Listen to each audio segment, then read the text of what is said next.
On Saturday, June the 4th, 2011, the 10th Annual Expo, a leading international health forum, was held at Mexico's World Trade Center in Mexico City, bringing together organizations, companies, philosophers, and experts specializing in health, spirituality, meditation, and yoga. Accepting the invitation of Expo's founder, Miss Mary Lou Figueroa, Supreme Master Ching Hai graced the event as the honored guest speaker via video link. Having met Supreme Master Ching Hai last year at the United Nations Climate Change Conference, Ms. Figueroa was inspired by her dedicated work for the planet and humankind. During the video conference, Supreme Master Ching Hai lauded the Mexican government for its green endeavors, while encouraging all in the world to adopt the organic vegan solution for halting climate change. We now invite you to join us for the live video conference with Supreme Master Ching Hai, titled From Crisis to Peace, The Whole Universe is Blessing Us, held on June the 4th, 2011 in Mexico City, Mexico.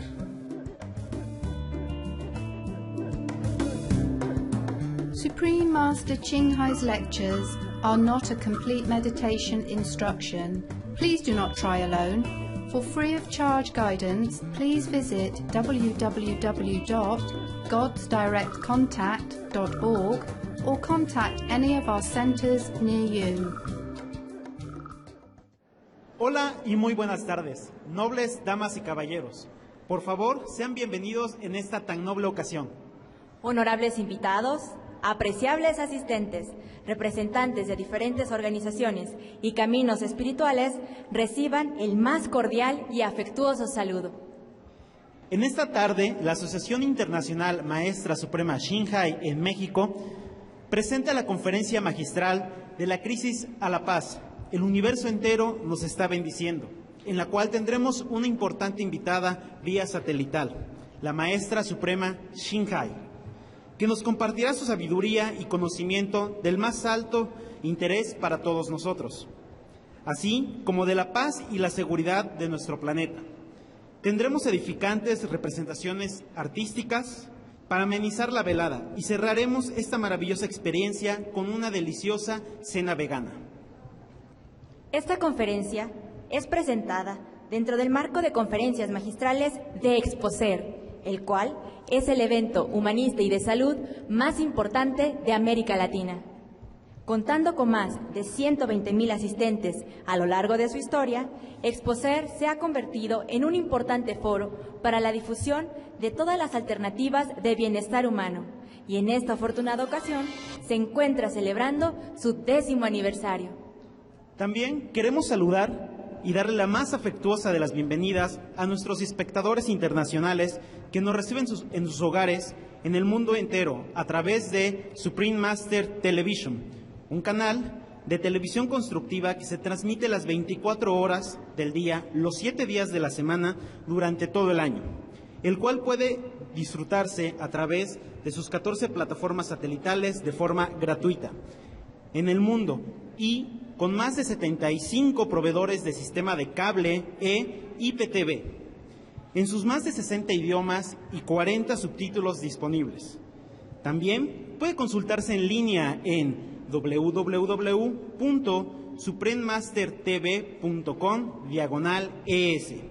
Muchas gracias por acompañarnos este día. Así es, a todos ustedes, le agradecemos el honor de su presencia el día de hoy a esta conferencia magistral. Quisiéramos dar inicio con el virtuoso guitarrista, el maestro Hugo Ernesto Gracián, quien recibió el premio de virtuosismo guitarrístico en el 7º Festival Internacional de Guitarra en Morelia. Es también instructor de Educación Artística en el Instituto Nacional de Bellas Artes y ha presentado su talento en distintos ciclos de guitarra y festivales de música culta en la República Mexicana y en el extranjero, el cual nos interpretará Tauro y Virgo, de su obra Zodiaco, del compositor mexicano jalisciense Sergio Campo, Démosle un caluroso aplauso al maestro Gracián.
Maravilloso. Muchísimas gracias al maestro Gracián por compartir estas bellas piezas que buscan reflejar con sus acordes las características representativas de cada signo zodiacal. Hoy queremos hacer llegar un mensaje de paz, un mensaje de amor universal, que incluye a todos los seres en la creación, ya sea plantas, animales, humanos, ríos y mares. Todo aquello que comprende esta excelsa creación universal, de la cual formamos parte, de nuestra gran abundante belleza de nuestra Madre Tierra. Este misericordioso planeta nos ha dado todo lo que hemos podido necesitar y más. El día de hoy está clamando por el despertar de nuestra conciencia humana celestial y por acciones efectivas para restaurar su glorioso y perfecto estado original. Quisiéramos ahora tomar la oportunidad de presentarles a una persona, un individuo extraordinario y ejemplar, que es la inspiración de nuestra asociación internacional. La maestra suprema Ching es una maestra espiritual, artista y filántropa vegana, reconocida a nivel mundial, que ha dedicado toda su vida al servicio desinteresado de la humanidad, extendiendo su amor más allá de las barreras culturales, raciales y de especie. En pocas palabras, un gran ser de luz que se interesa por todos nosotros, por la paz de nuestro planeta y por el medio ambiente. Vivir en un mundo de paz y amor es un sueño compartido por todos los seres de esta tierra. La humanidad debe caminar junta este sendero y redoblar esfuerzos para hacerlo realidad. El tiempo ha llegado y solo es necesario ser ejemplo, ser ese cambio que tanto añoramos. Ahora, quisiera invitar al escenario a la señora Rosalba Zúñiga, psicóloga y vegana, miembro de nuestra asociación en el estado de Veracruz, que compartirá con nosotros su experiencia con la maestra suprema Ching Hai en el método de meditación Kuan Yin.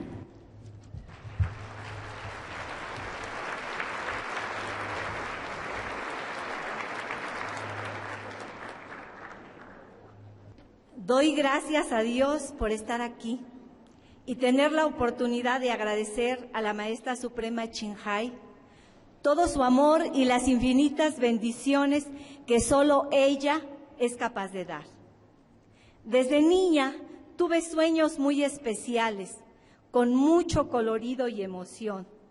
Por ejemplo, aguas torrenciales como el diluvio, las pirámides de Egipto, pagodas chinas de puro oro florentino, con una belleza excepcional, que de niña no lo había visto ni en revistas, ni había televisión en mi tiempo y comunidad. Yo sentía que había algo más de lo que podía ver con mis sentidos. Así mi vida se convirtió en una búsqueda. Muchas veces me sentí muy pequeñita, como perdida en tanto espacio, desvalida en un mundo de caos. Pero algo había en mí que me decía, llegarás mañana. ¿A dónde? No lo sabía. Buscaba explicaciones, buscaba la verdad. Me cuestionaba, ¿por qué nací? ¿Por qué estoy aquí? ¿A dónde voy? Un día, siendo adolescente, escribí, quiero encontrar a Dios. Busco a un ser supremo que comprenda todo y resuelva los problemas y conflictos que atañen a toda la humanidad. ¿Por qué reñimos hermanos con hermanos? ¿Por qué discutimos padres con hijos? ¿Por qué peleamos con la maestra, con la vecina o con toda persona que se nos ponga enfrente? Yo busco a Dios para que me explique esto, para que sea mi maestro, mi guía.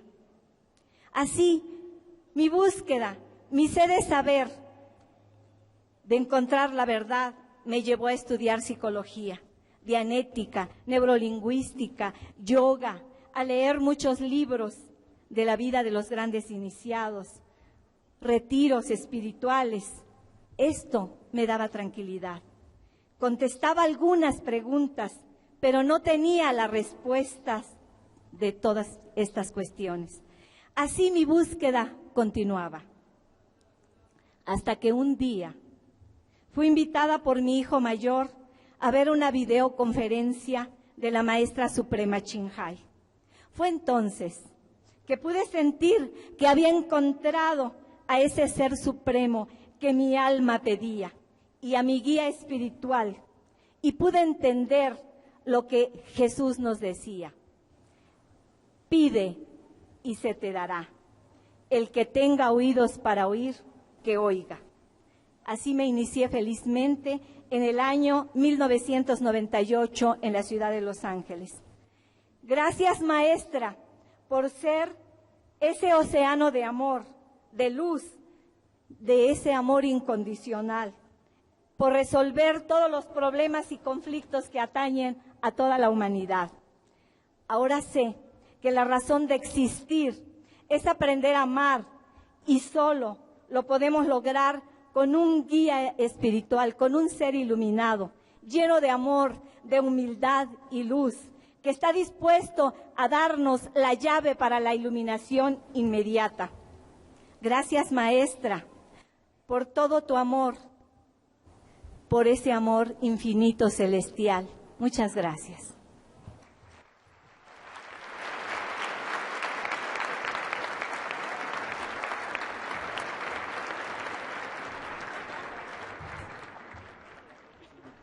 Muchas gracias por compartir con nosotros algunos de los muchos beneficios derivados de llevar una vida de amor, de compasión y de las bendiciones que se derraman en nuestras vidas cuando entramos en contacto con la naturaleza de Dios inherente a todos nosotros.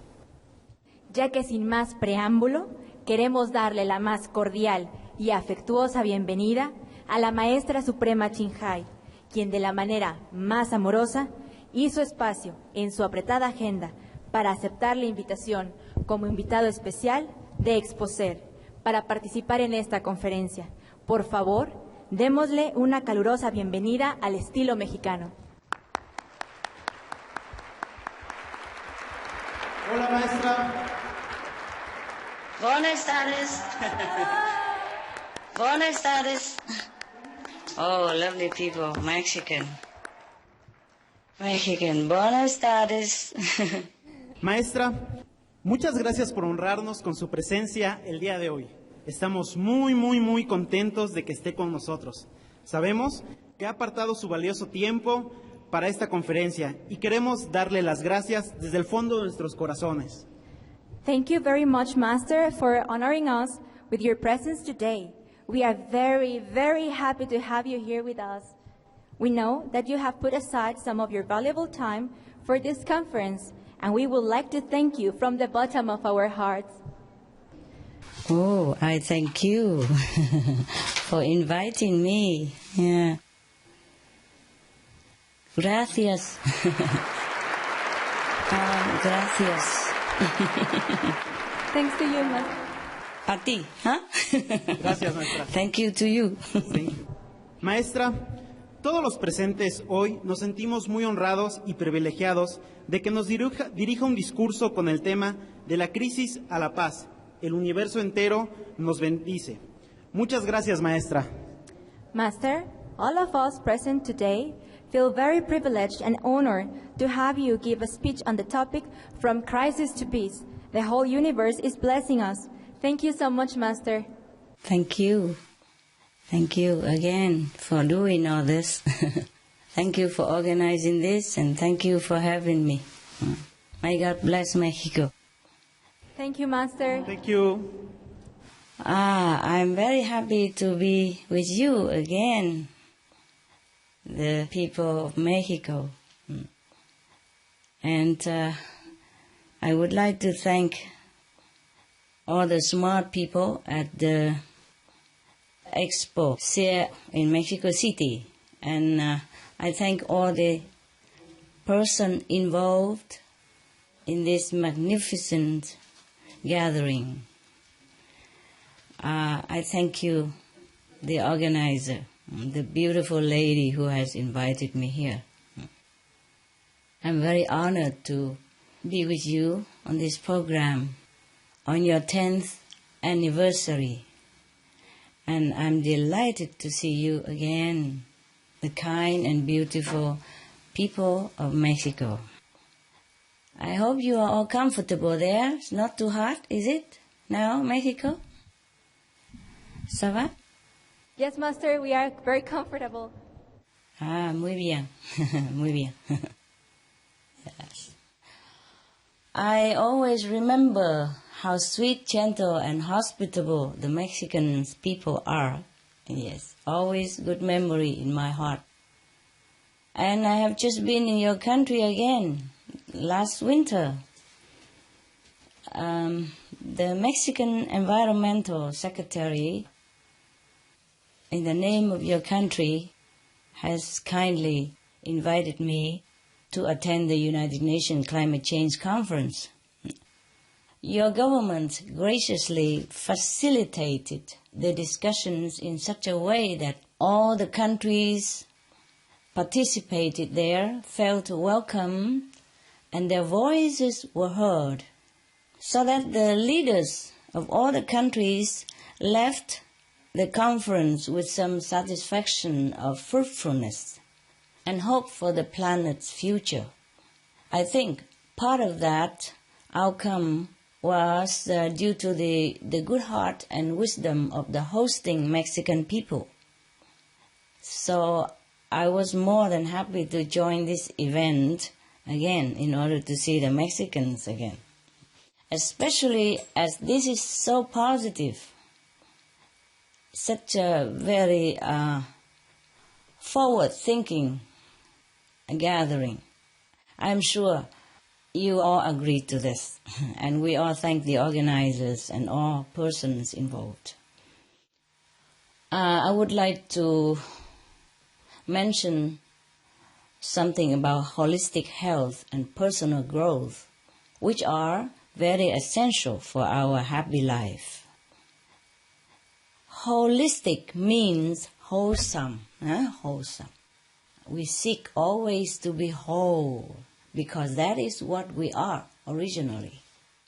We are part of something wholesome, great, because we are part of God. And this prompts us always to be seeking inside our heart, to be whole again, to be one with God again. This is much like how our hand, for instance, is part of our whole body and sharing the same flow of nutrients and life force. And when the body feels cold, the hands also feel especially chilled. But when the body is healthy, the hand is also healthy and strong. The nails grow longer and good, and the fingers feel pink, plump, smooth, etc. Similarly, we are also part of the whole planet. We are part of the whole planet, the whole community of worldly people, earthly people. Whatever affects our planet as a whole affects us as a person. So climate change is a most urgent case of this, as it affects our earth, ourselves, and our loved one. Climate change is becoming a very big problem, huge problem, and much sooner than we ever thought or expected. The International Energy Agency has just estimated again that emissions of the greenhouse gas rose to a record amount in 2010. So much so that keeping global average temperature increases below the barely safe level of 2 degrees Celsius look like an unreachable dream now. We pray that it won't be the case, but the reality is scary. This is frightening news for us, because 2 degrees increase is the threshold for dangerous climate change. Already, extreme weather-related disasters in Mexico caused up to 60,000 people to lose their lives each year. Global warming also causes mosquito-borne diseases like malaria and dengue fever to increase,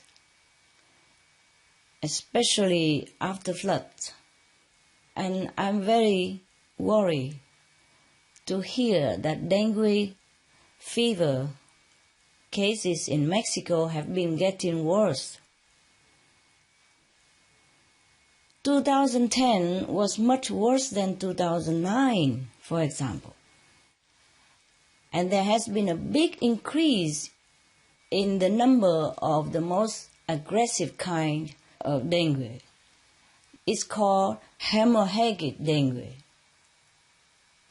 And at least 16 cases have been fatal in 2010. In Hermosillo's capital of Sonora State alone, cases of dengue fever exploded to 3,157, with 1/6 of the cases being hemorrhagic dengue. And the disease has been spreading. Extreme heat for humans. As we speak, much of Mexico is being gripped by extreme temperatures. The large region known as the Valley of Mexico has seen hardly any rainfall in weeks. And Mexico City, while it is a beautiful place, is not always comfortable or safe in high temperatures for people to live in. For example, food in the street stores, when people sell it alongside of the street in a small booths, they are going bad more easily, especially meat and dairy products in the heat. Health Secretary Jose Angel Cordova expressed concern that illnesses related to spoiling food have been rising in your country. So please, one word of caution, be careful when you buy food. The heat is so intense nowadays that government officials are genuinely concerned about your health. So they have asked you to stay indoors even in midday hours, or to put a hat on when going outdoor, and to drink plenty of water and constantly. You see, climate change is very dangerous to our health, the health of our parents and our young children.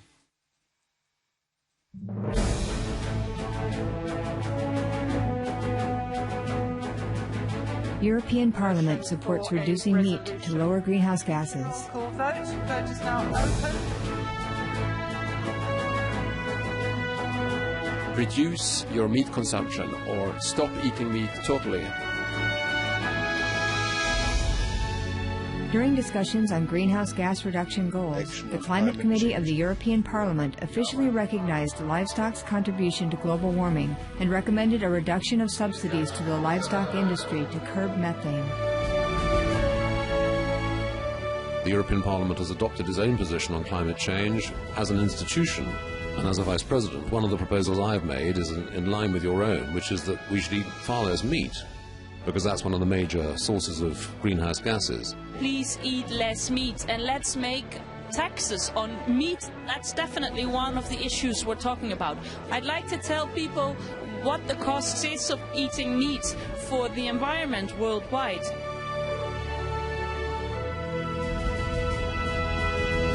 My name is Jens Holm. I'm a member of the European Parliament. Please, be veg, go green to save the planet.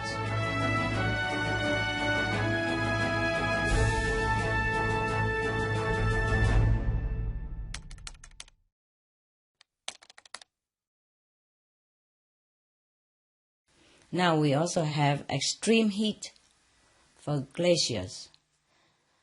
In this same heat, we also have trouble on a bigger scale in Mexico due to this heat.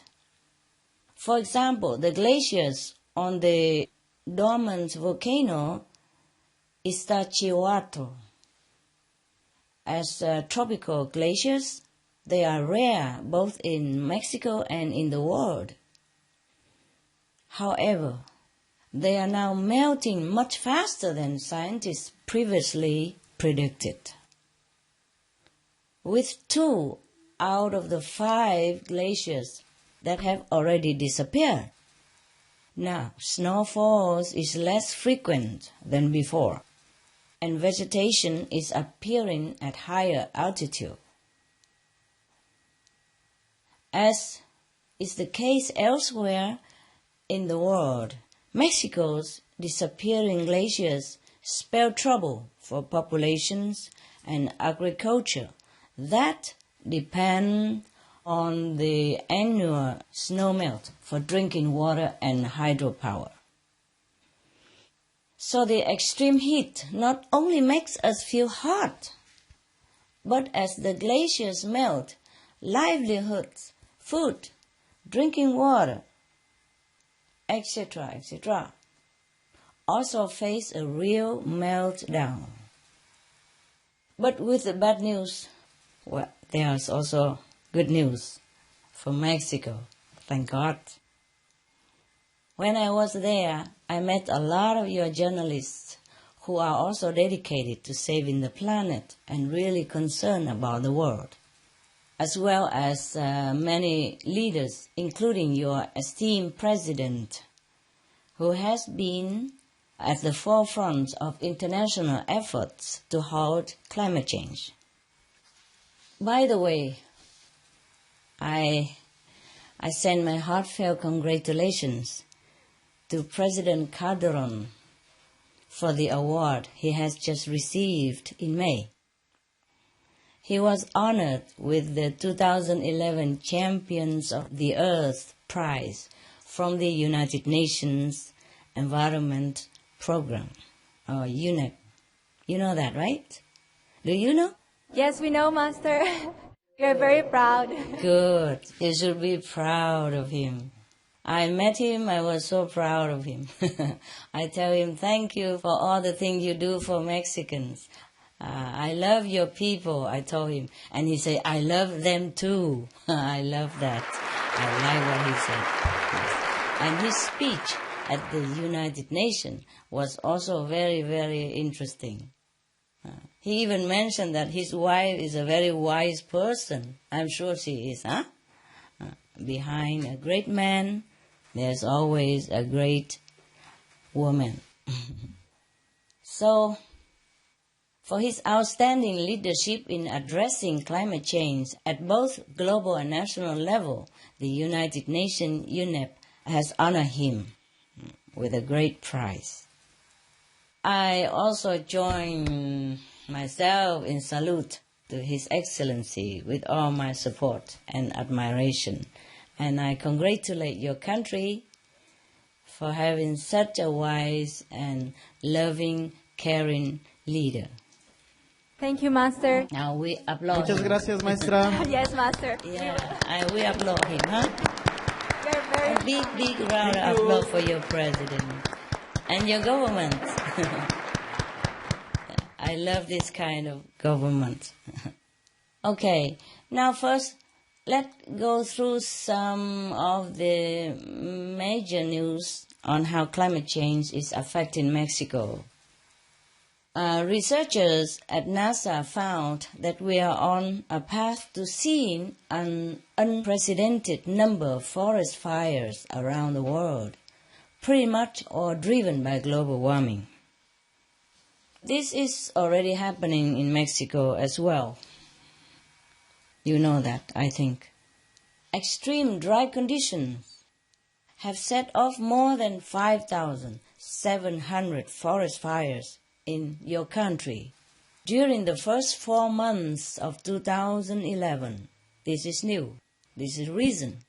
Scorching about 150,000 hectares of land.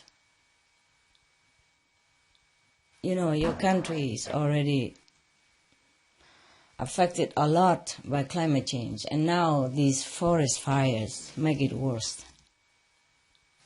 Your president, Philip Calderon, also attributed these forest fires to climate change.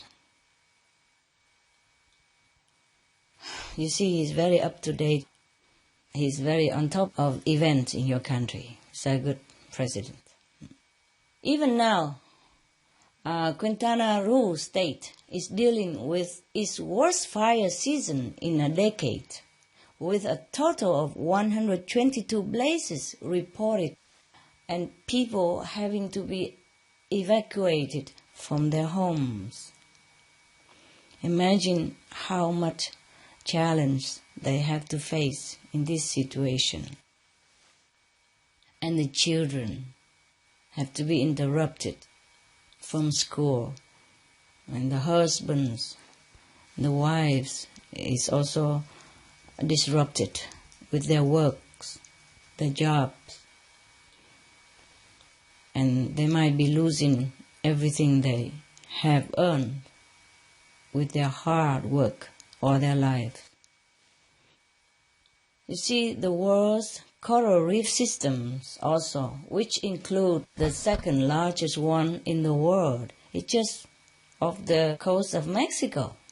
It's also experienced the second worst year of bleaching, meaning damage due to prolonged, unbearably hot temperatures in 2010. And the coral reef in the Gulf of Mexico area are also still reeling from the big oil spill of the U.S. coast recently. Bear in mind that the coral reef health are vital to ocean health. They support 1/4 of all marine life on the planet. Now, we talk about drought. Drought is affecting 40% of your country. Certainly, this has very difficult, huge, invisible impacts on the farmers. Take, for example, Mexico's Mayan community of Tabi. This village of 400 people have relied on their farming traditions for 2,500 years, with weather patterns that were precise and predictable. However, in the past 15 years, they have lost up to 60% of their crops due to the changed climate. To survive, Tabi residents are having to adapt by learning new farming practices, and sometimes they have to search for different jobs, which is hard to find also. If they have been farmers all their life, what else can they do? How can they find another job that easily? Even if they do find jobs elsewhere, this often takes them away from their home and family. It's not a nice situation, because Mexico people, they're very family-oriented and very social and neighborly.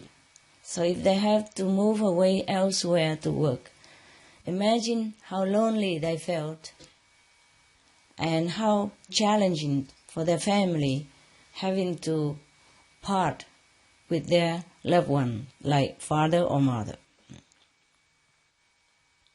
Now, tests by the International Maize and Wheat Improvement Center in Mexico have shown that maize, the vital grain once thought to be a heat-tolerant crop, actually declines because of prolonged high temperatures, especially when there is drought.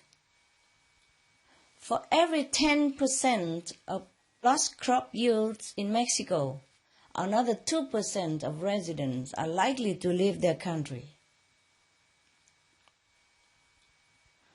So up to 6.7 million Mexican people may be forced to leave, for example, by 2080.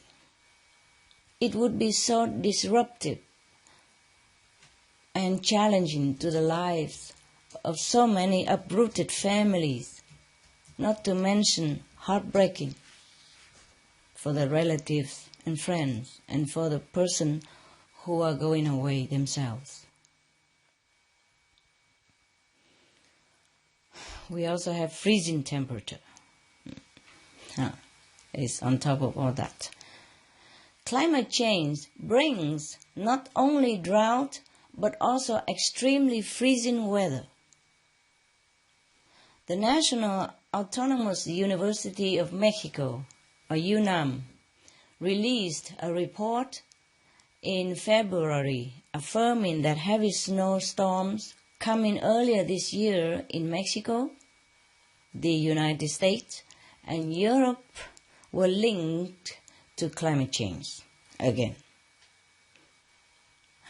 Even cold weather also linked to climate change. So you see, climate change affects us in many different ways, not just the heat, the drought, the flood, the disease, food shortage, etc., but even the cold. Over 4 million metric tons of maize were lost from Mexico's Sinaloa state due to severe frost conditions. In response, President Philip Calderon quickly offered federal aid to try and help farmers recover the vital crop to avoid a food shortage and high prices. Again, we applaud the President and the government of Mexico for their prompt response to crisis. But how long can the government continue helping people? How long will the storage supply last if the weather continues to be a burden to the nation and getting worse as the time go by?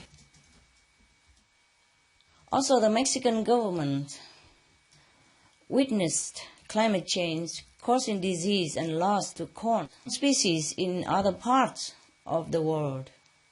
Thus, the government wisely decided to preserve the integrity and resiliencies of her 60 native varieties of corn by turning down the offer to implement genetically modified versions. Wow, I really am impressed with your government decisions. This is a laudable eco-conscious action and a health-conscious action for your country, people. Really, your government care for its subject, for the health of the Mexicans. I would like you to applaud again your government and the President. Thank you, Master. Thank you, Maestra. No, I thank you. I thank your government. Now, we come to the forest in Mexico. Forests are important for maintaining water supplies and protecting communities from flooding. Forests are also very much needed to stop climate change because they can store tremendous amounts of greenhouse gases for us. But right now, 20 to 25% of emissions are actually coming from the forests themselves because of climate change and deforestation. Burning forests causes the massive release of CO2, carbon dioxide, that has been stored in the trees. According to the United Nations Food and Agriculture Organization, Mexico has been ranked as one of the 5 countries in the world with the largest losses of primary forest area in the last 20 years.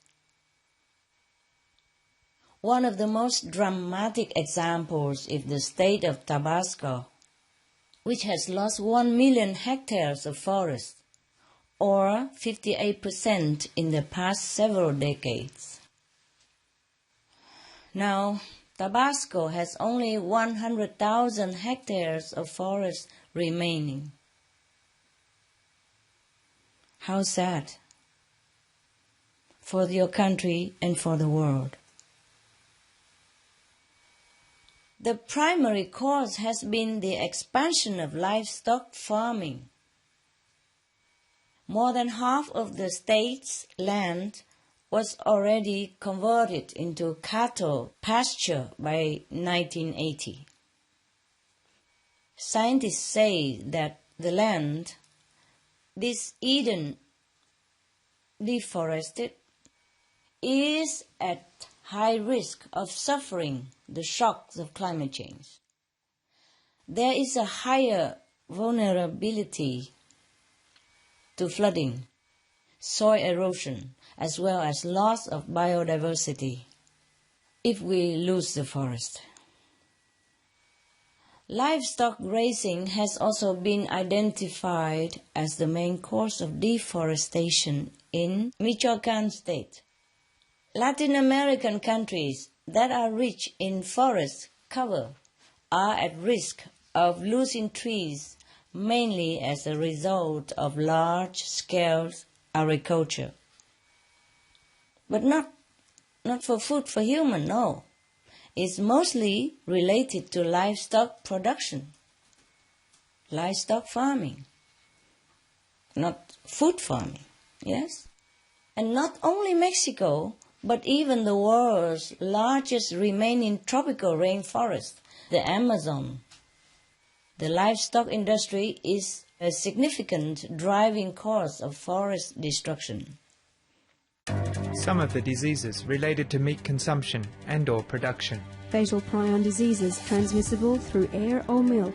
Rabies, anthrax, sleeping sickness, Q fever, norovirus, swine flu, Ebola reston virus. Cured meats and fish increase leukemia risk in children. Antibiotic-resistant superbug infections and other dangerous bacteria strains. Blue tongue disease, E. coli, Salmonella. Bird flu, mad cow disease or Creutzfeldt-Jakob disease, 90% of the population at risk. Pig's disease or PMWS, Listeriosis, shellfish poisoning, preeclampsia, Campylobacter, Clostridium difficile. Diseases hidden in healthy appearing livestock. Food poisoning, heart attack, kidney failure from toxic additives like melamine and clenbuterol. Some of the costs of meat eating. Infertility. Eating just one serving of meat per day increases the risk of women's infertility by 32%, with additional meat consumption increasing the risk. Heart disease. Over 17 million lives lost globally each year. Cost of cardiovascular disease is at least $1 trillion a year. Cancer. Increased childhood cancers and adult reproductive cancers from hormones in meat.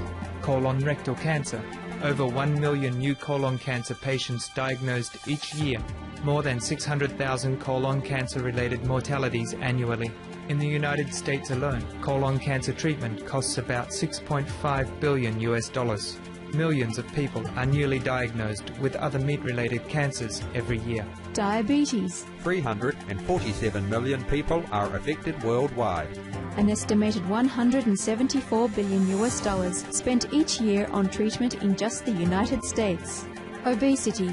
Worldwide, 1.6 billion adults are overweight, with 400 million more who are obese. Costs $93 billion each year for medical expenses in the United States alone.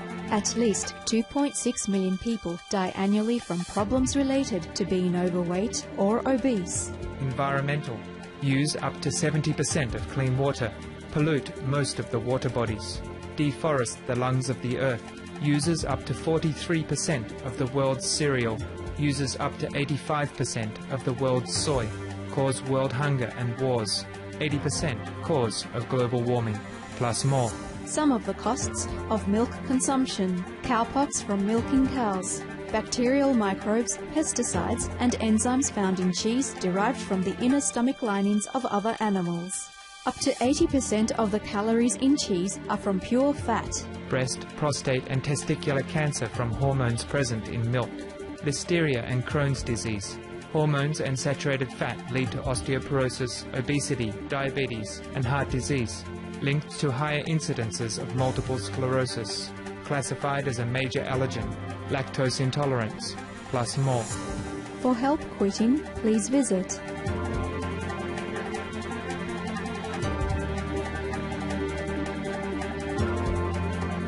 For more urgent information, please visit www.suprememastertv.com/killers. We have not been very responsible of our environment. This is a very sad thing, and it's affecting us right now. I hope deforestation will stop. We have to thank also many individuals, leaders, who are working to stop deforestation. By the way, I thank them all. Let's hope the world listen and protect the lung of our planet. Not just the lung of our planet, but the health of our planet, the forest, the precious forest. Now in Mexico, still 33% of the land is covered and blessed by forest. thanks to the Mexican government who reversed the deforestation program and made it more lustful again. And just a few months ago, Mexico was lauded as the top nation, in the world for sustainable management of forests. Hey? Thank you. Thanks to your government and to your people. I would be proud if I'm a Mexican. Very proud. Yes. Okay. Yes, Master. Thank you, Master. Yes, the Mexican made some mistakes before in deforestation, but they changed quickly. They realized the mistake, and they reverse it. You know, we all make mistakes, but the thing is to do the opposite, to reverse, the action. Now, the World Bank announced that through a 13-year joint program with the Mexican government, over 800,000 hectares of forest have been given to indigenous peoples. And as a result, 70% of all the forests are owned and cared for by the local communities. How wise! Such a wise policy. Many countries should learn from this. And today, Mexico's deforestation rate is half of what it has been a decade ago. It's a good news, huh? This endeavor has also facilitated general conservation, job creation, and betterment of local governance. In addition, the new jobs have enabled over 6,200 villagers to remain in their locality instead of having to move away due to work shortage. I can applaud your country forever. Gracias, maestra. Gracias. That's right. Yeah. And I can congratulate Mexicans forever also. Congratulate. And much love. God bless you.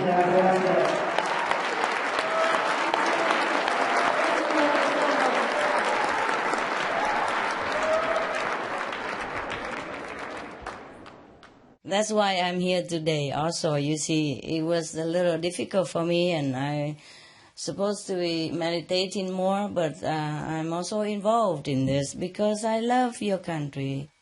I love the improvement that your people and your government has made, the effort you put into conserving the land, the forest, and protecting the health of the people. So I made a reservation of time. I tell you a secret. It cost me millions of zillions of spiritual points because I appear here today. This cost me about 2-3 days without meditation very well. But I thought I should participate instead of my representative because I like what the Mexican people have been doing. I like your president. I like your government. Yes. Because I was happy to hear of this project. Thank you. Gracias. Thank you so much. Yes. Thank to you. And of course, not just happy, but I also offer a humble contribution of $50,000. Well, $50,000 is not much, to such a great project like that. But it's a symbol of support and gratitude from my part to all involved in your country and outside of your country in realizing this beautiful endeavor. Because it affects not only Mexico, but it will affect the world. We are all linked together. If you protect Mexico, you also, by the way, protect the world. So I also am very grateful. Furthermore, your President Philip Calderon announced during the climate summit in Cancun that he was determined Mexico would achieve zero deforestation within the next decade. Pray for him, okay? Pray for him to do that. Yes, Master. I pray for him, for your country, yes, so that you can realize not just that, but more. It's important to protect Mexico. It's important to protect every country, of course. But any country who can do that, who is the forefront, we are especially grateful and give a high salute.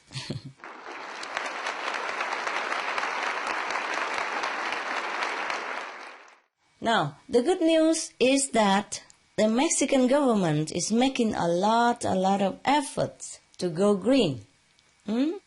Make green cities, green village, planting more trees, reforestation, etc., etc. Not just in protecting forest, but in all sectors. Bravo, Mexico! Bravo! Gracias, maestra. Thank you so much. Gracias a ti, a todos, a todos. We're very happy you're telling us all this. Mexico City Go Green. Now, a number of environmental initiatives have been enhancing Mexico City and other urban areas. In December 2010, President Calderon announced that all new dwellings financed through the country's largest home lender, Infonavit, must be equipped with eco-friendly technologies. Mexico's urban areas are also implementing green roof technologies at an unprecedented pace, with Mexico City become the first in Latin America to adopt standards for their installation and featuring more than 20,000 square meters of naturalized roof space thus far. Wow. Wow. That's a lot. Other cities are also bringing in a green roof. Meanwhile, edible gardens are sprouting up on roadsides and roundabouts as well as above homes and other buildings. Mexico City is promoting 184 such projects that allow residents to participate in urban agriculture. In addition to the added food security, the gardens are making cities more attractive, more livable, more beautiful, more green, more sustainable. Wow. Good country. Now, we have some more solutions.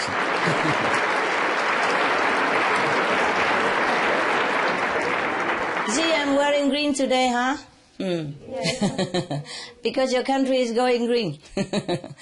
Just to be in tune with your projects. Yeah. Now we talk a little bit more about solution. Mexico has an abundance of sunshine, so there are plenty of opportunities to develop sustainable solar energy.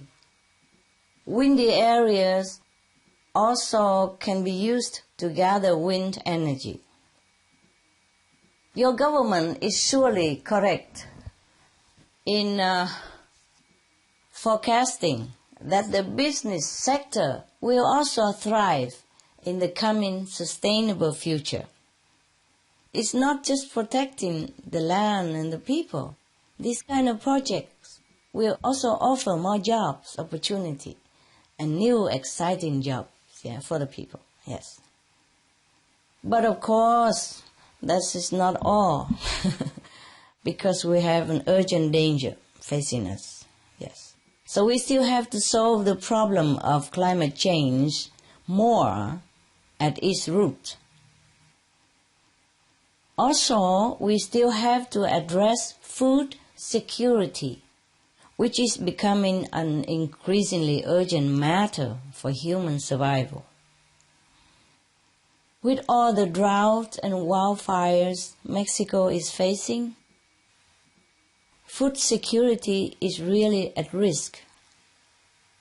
And climate change, through droughts and floods that destroy crops, is of course a major cause of high food price and food insecurity.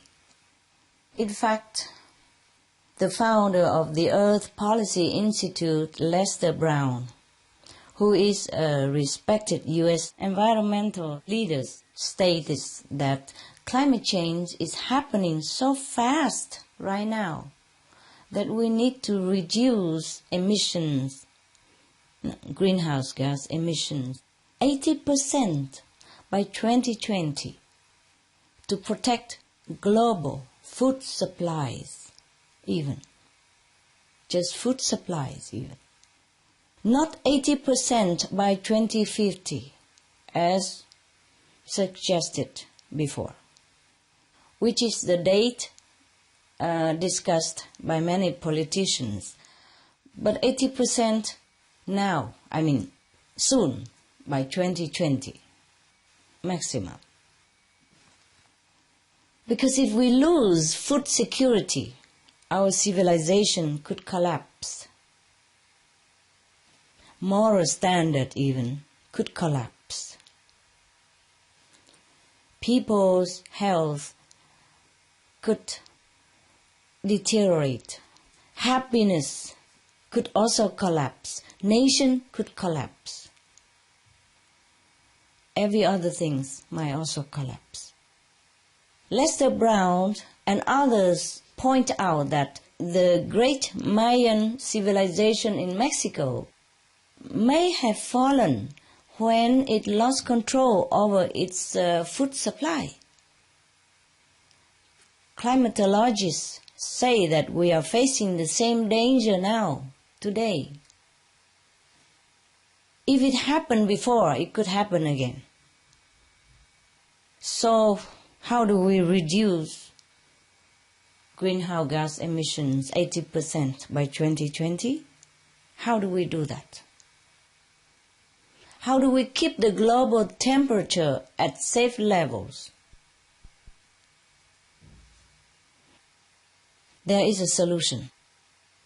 A few months ago, the United Nations proposed that the best way to bring about cooling, rather than focusing on carbon dioxide, would be to reduce the shorter-lived global warming agents.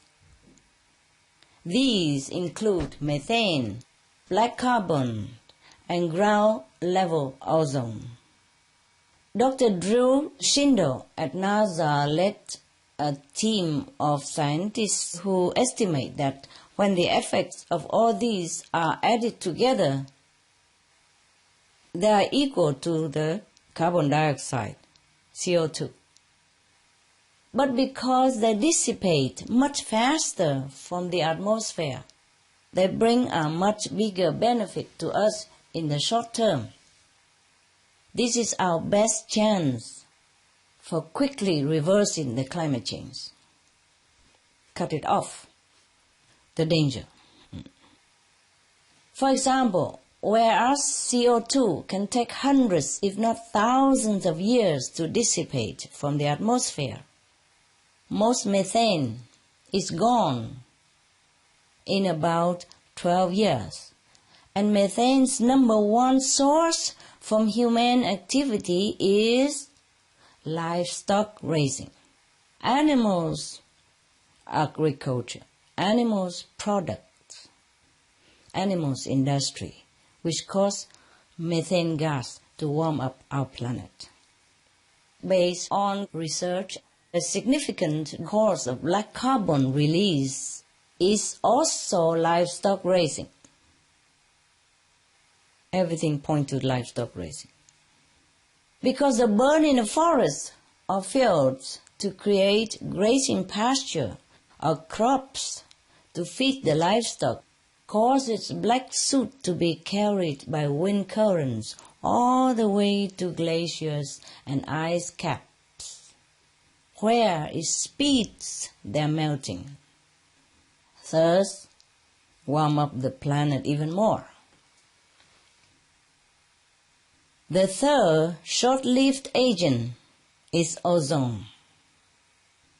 Ozone is a component of smoke, and we usually think that it is caused from car exhaust.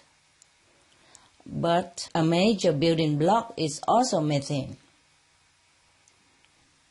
In some rural places like California Central Valley in the US, people don't understand why there is ozone, even though there aren't many cars there. But this region has a lot of livestock. That's why. That's the reason Dr. Shindo and the other scientists stated that if we reduce methane, the ozone will also go away. And ozone dissipates from the atmosphere in a period of a few hours or weeks. So if we don't have these warming agents, then our planet will cool off. Very logical and simple. That is fast, just a few weeks. So the fastest way to reverse climate change is quickly reduce methane, ozone, and black carbon.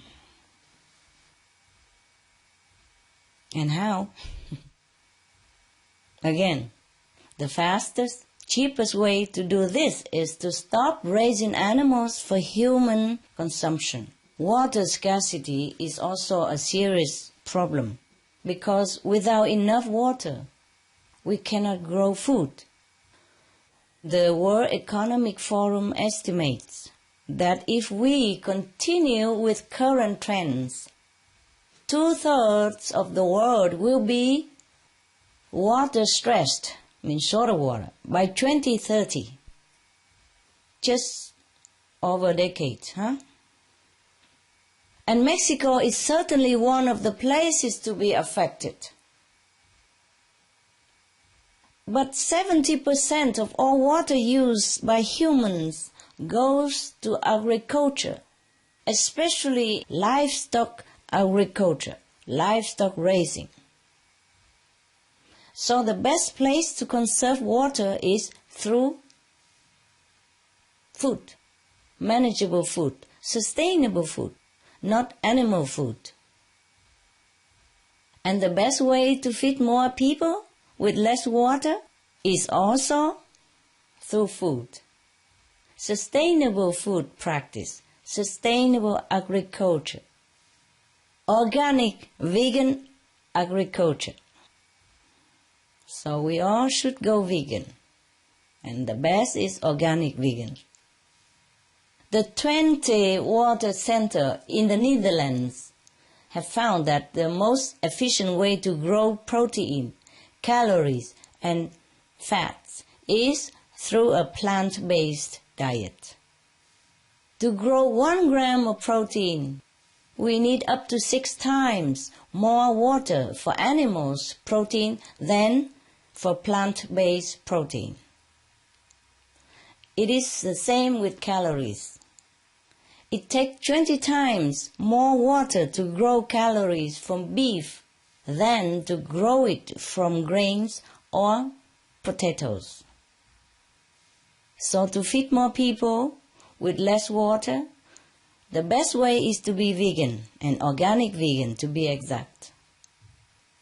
Organic because it minimizes the use of chemicals as well, which is very, very harmful to the environment and to our health, and also worsen global warming effects, such as oceanic dead zones.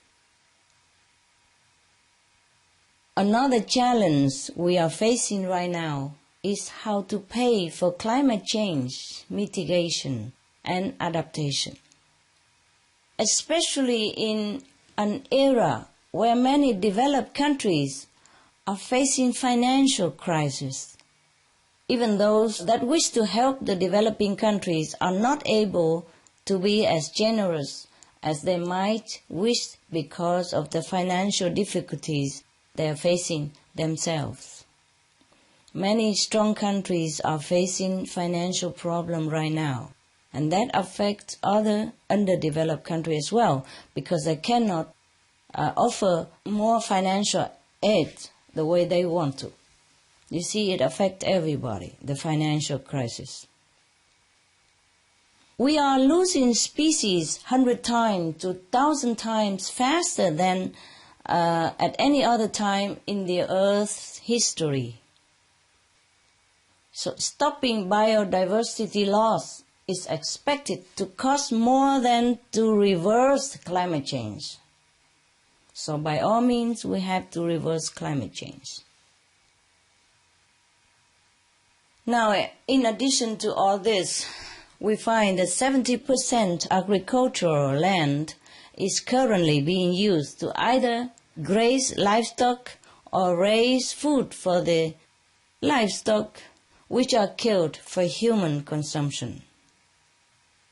In evaluating policy options for reversing biodiversity loss, the Netherlands Environmental Assessment Agency has found that the single most effective approach would be a no-animal diet.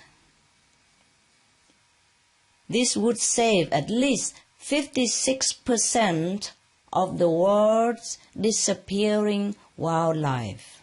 As a result, the Netherlands Environmental Assessment Agency also calculated how much money we would save if we changed our diets in order to reverse global warming.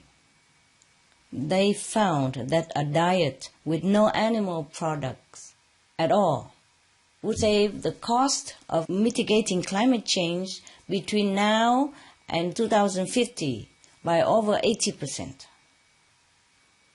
So, just this one change, simple change, small change, changing our diet to an organic vegan diet.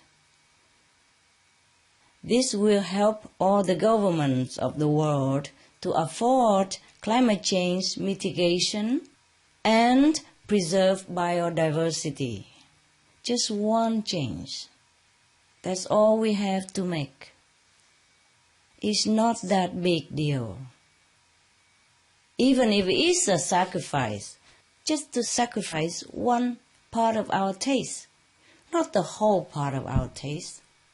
Normally we would include vegetable in our food anyway. So we just change a portion of our food daily. Then we can save the world for us and for future generations. And as I mentioned earlier, it will also help us protect food security and conserve water. What is the use for us to satisfy our taste right now with meat when we know for certain that in the future our children will go hungry, our world will collapse? What is the use of that? However tasty the meat is, we have to consider this option and change it so that the world can continue to survive and thrive in abundance and happiness and health. As President Calderon accepted the UNEP Award in New York, USA, on behalf of all Mexicans, he called for a massive effort to change the world. I would say to save the world also. Because that is what a green economy implies. To save the world, to change the world for the better. He also said that we can stop both climate change and poverty at the same time by building a green economy.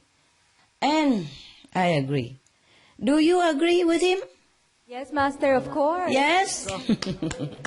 Good people, good people.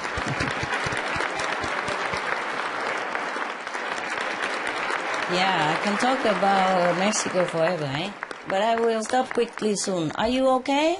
You still interested? Yes, Master, of course. I continue a while? Yes, please. Yes, please. Yes. So a green economy is one that is powered by clean energy sources. We should fuel the economy with the cleanest fuel to keep our air, our water and land clean and our health in good condition. Because everything that is not good for the environment is not good for our health as well.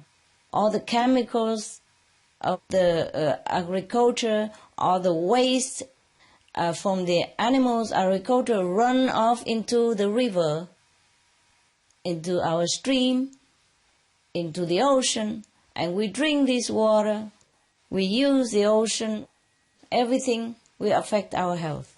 That's why people are more sick nowadays, despite all the new invention, new discovery of medicines and different fashions, more hospitals than ever before.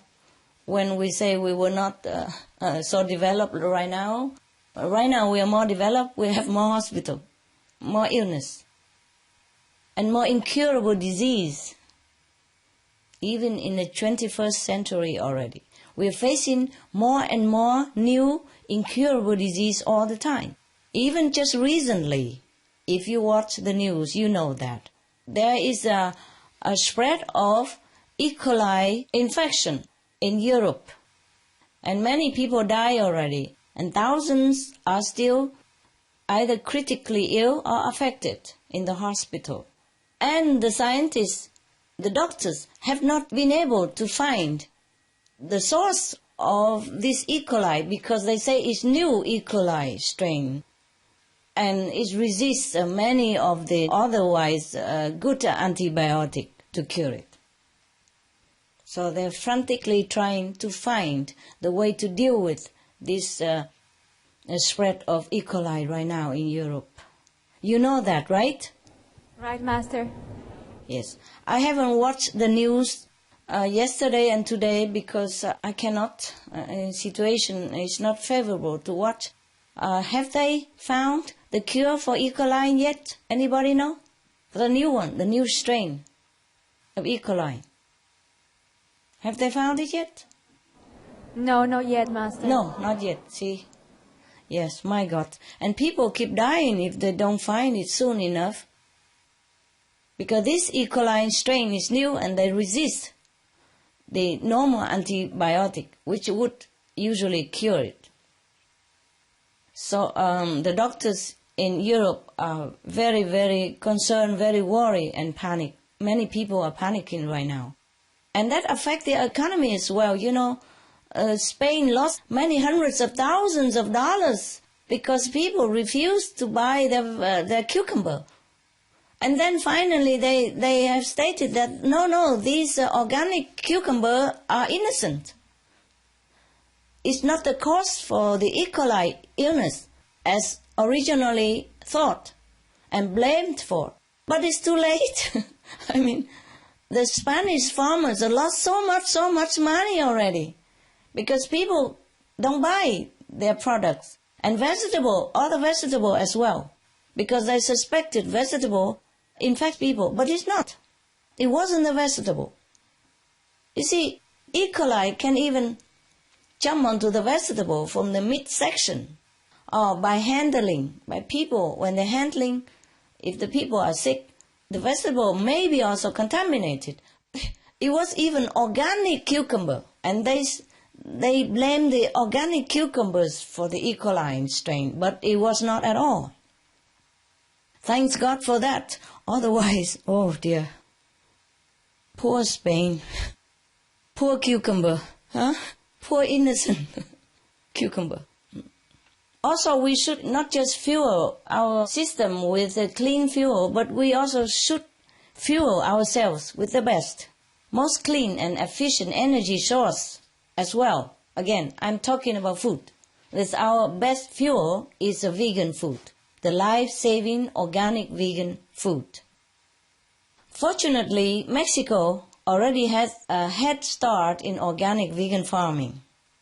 In all of Latin America, Mexico is one of the top three of 4 countries with the highest shares of organic crop farmland and some of the highest numbers of organic farmers again. Oh, beautiful Mexico.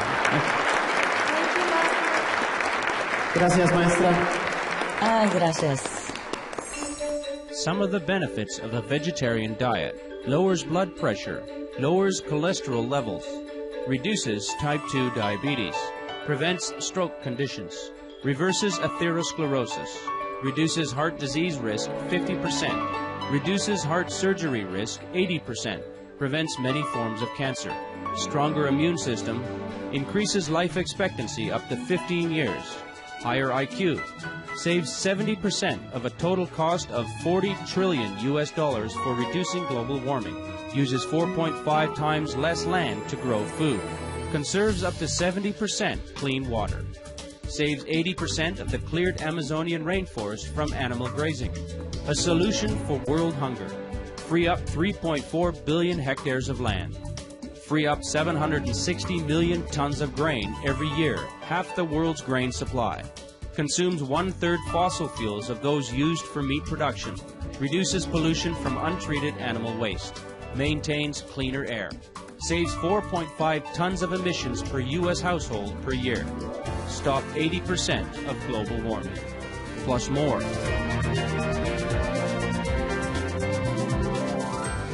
Save your life. Be veg, go green. For more urgent information, please visit www.suprememastertv.com/save-our-planet.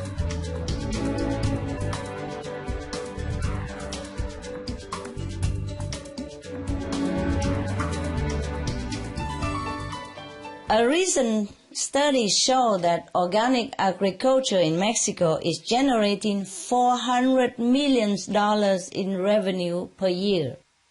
And that, for Mexico standard, is a lot of money, isn't it? Yes, it's a lot. Yes. In 2010, your government approved the law of organic products in Mexico, joining 37 other countries with full regulations on organic product certification. Lovely. We have all heard that when we eat something, we become what we eat. So we consume the energy of the animal, which is full of fear and panic. Well, today, eating animal products means we also consume the energy of tremendous destruction involved. The destruction of environment, the destruction of the planet, the destruction of our life, the destruction of our world. From all that we just talked about, climate change, disasters, disease, deforestation, biodiversity loss, water scarcity, food shortages, refugees, climate refugees even, etc., etc. Now, imagine yourself starting today, saying, no, I don't want to be part of all that destructive pattern. I don't want to be part of all that suffering of the people and of the planet. I don't want to be the hand that suffers as the body suffers. Instead, each of us can choose to be the hand that will heal the body. Each of us can restore the planet, bless it, and bless all of us, starting today, by simply being organic vegan. Is it possible? Is it possible? Yes, we can, huh? Thank you, Mexico. I love you. I love you and thank you for promising this. Thank you, Master.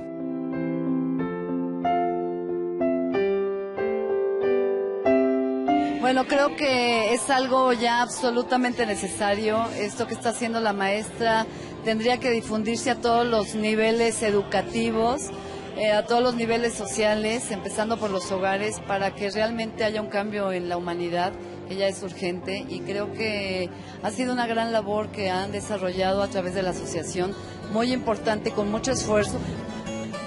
En mi personal opinión es un acto en este tiempo donde la Tierra necesita tantas atenciones y esta alternativa actual es muy importante en una salud personal y en una salud mundial, ¿no? Me gusta mucho la filosofía que nos comparte esta maestra y por supuesto que también disfruto mucho de la comida vegetariana. Es algo de lo cual disfruto mucho.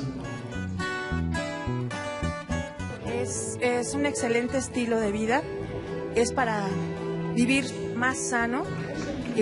La conferencia estuvo muy práctica para las personas que somos de aquí de México y vivir mejor, ¿no? Fue una excelente conferencia.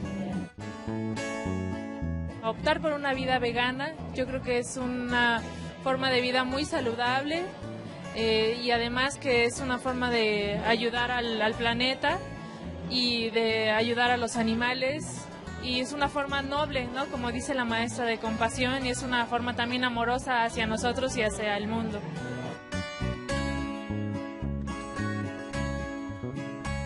Supreme Master Ching Hai's lectures are not a complete meditation instruction. Please do not try alone. For free of charge guidance, please visit www.godsdirectcontact.org or contact any of our centres near you.